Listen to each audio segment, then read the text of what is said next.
Então, tudo é a minha relação com aquilo exterior a mim.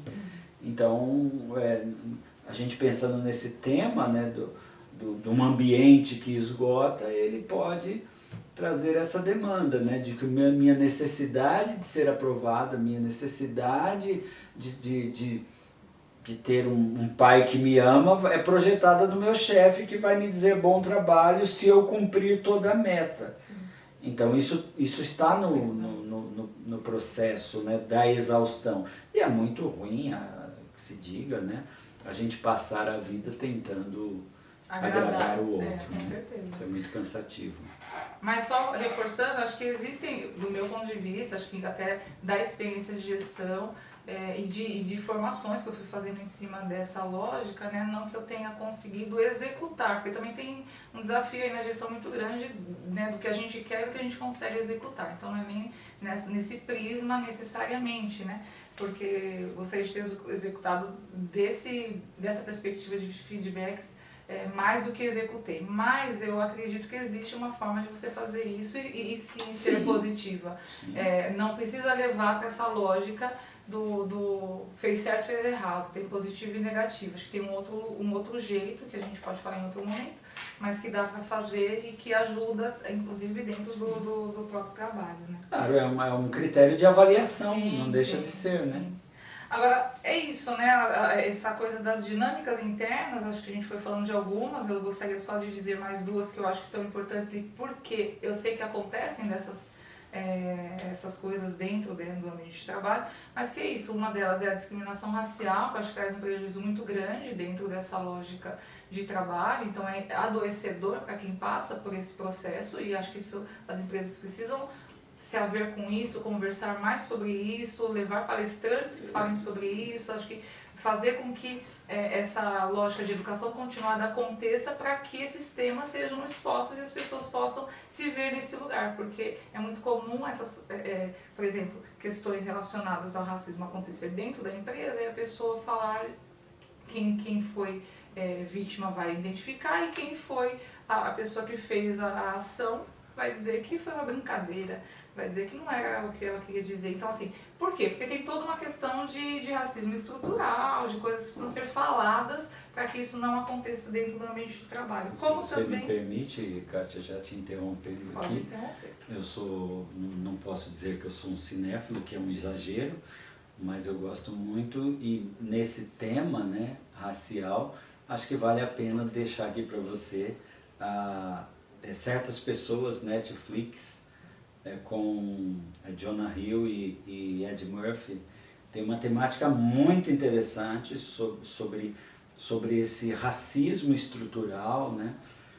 Sobre a tentativa do branco querer minimizar uma situação muito interessante, muito interessante, vale a pena dar uma olhada para quem quiser, além de ser uma comédia assim que dá para você dar umas risadas, né?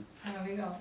Uma outra temática também que a gente não gostaria de deixar de falar, é a questão do assédio, né? Tanto moral quanto sexual, que infelizmente também muito presente em alguns ambientes de trabalho. E é isso, né? O assediado sempre tem uma desculpa para aquilo que ele fez, vai desde a brincadeira a fui mal entendido, né?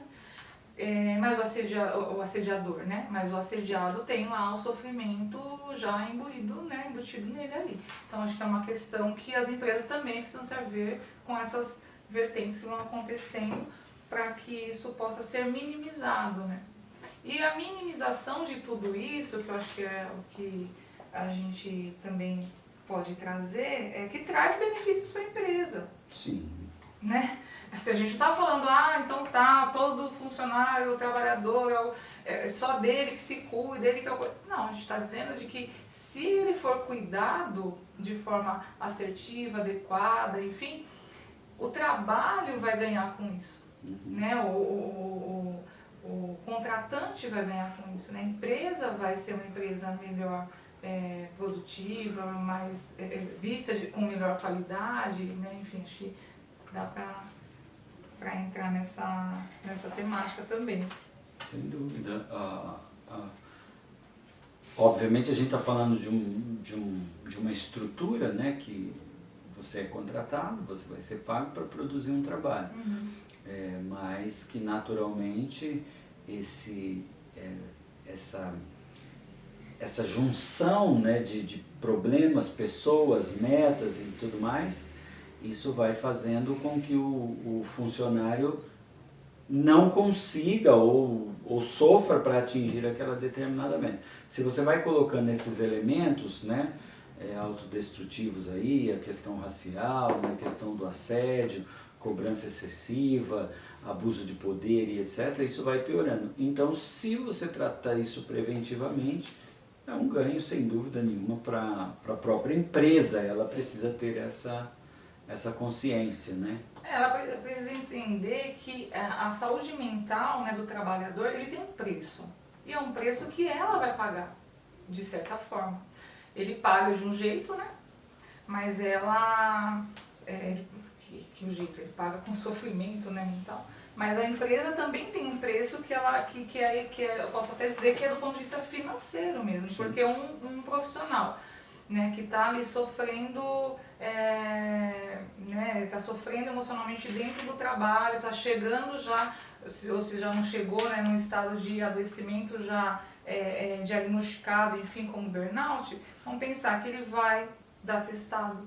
Então, seja um atestado, 2 atestados, são dias que ele não foi trabalhar, mas a empresa tem que arcar com isso, né? E o quanto ele fez falta dentro desse trabalho, né? Porque quando ele não está, o outro faz por ele, então você sobrecarrega um outro. Então tem toda uma dinâmica que é importante que as empresas entendam, né? Você tem aí os afastamentos de longo período, né? Porque daí uma pessoa já diagnosticada, ela não vai ficar 1, 2 dias, né, afastada, ela vai ficar mais tempo afastada, porque tem todo um processo no tratamento que ela precisa estar afastada desse lugar, que é o lugar onde ela, né, adquiriu ali a doença, né, o diagnóstico. Então, acho que é uma questão. E fora, né, se a pessoa sai, enfim, processa a empresa, tem várias coisas, acho que a gente vai pensando aí na lógica de que tem um preço que a empresa paga quando ela não cuida da saúde mental do trabalhador. E a gente está dizendo assim, é importante que essa empresa ela tenha esse cuidado com a saúde mental do trabalhador. E aí tem várias formas, né, das empresas fazerem isso, muitas já fazem, né, e a gente vai acompanhando aí algumas empresas que têm algumas estratégias, alguns movimentos muito legais, mas ainda não é a maioria, né, ainda não é um número considerável. Acho que do ponto de vista geral, a gente acaba vendo muito mais empresas ainda focadas, né, em trabalhos não tão... em trabalhadores não tão cuidados do que o inverso. E aí eu estou falando empresa, mas a gente pode falar aí do segmento público, privado, né, público que tem que cuidar tanto quanto, né? Você vê, o governo gasta, não vou saber dizer aqui o quanto exatamente, né, enfim, a gente pode até ver depois, mas assim, o governo gasta uma grana assim, com formações, aprimoramentos, com algumas iniciativas nessa ordem, mas deixa de investir, por exemplo, em cuidado do trabalhador. E até você usou bastante essa expressão, né, essa palavra trabalhador, o que é o que descreve quem o faz, mas eu me lembrei que num hipermercado, por exemplo, quando vai ser anunciado um funcionário para fazer que derrubaram água em algum lugar e precisa de alguém para limpar, o alto-falante chama ele de colaborador. O colaborador fulano de tal, por favor, se dirija à recepção tal para... né? Então, a gente muda o nome, mas não muda o tratamento, né? Então, se ele é colaborador, ele está colaborando com aquele ambiente, com aquela empresa, com o trabalho. Então, ele tem que ser tratado como um colaborador. E o cuidado dessa empresa para essa saúde, né, para a saúde mental desse colaborador, enquanto mais saudável mentalmente ele for, quanto mais emocionalmente equilibrado ele for, mais ele será um bom colaborador, né? Exatamente. Por assim dizer. Exatamente. Perfeita colocação. Acho que a gente pode até ir finalizando por aqui. E aí você pode ir deixando aí o seu comentário, sugestão, né? É um projeto que tem a iniciativa de conectar você com a sua própria sua própria parte interna e ligar essa parte interna saudável ao mundo que o cerca, que especialmente nós estamos falando desse mundo corporativo, mas aquilo que você puder e quiser discutir com a gente aí, será um prazer poder apresentar isso para você. Isso aí. Obrigada, gente. Grande abraço, até a mais. próxima.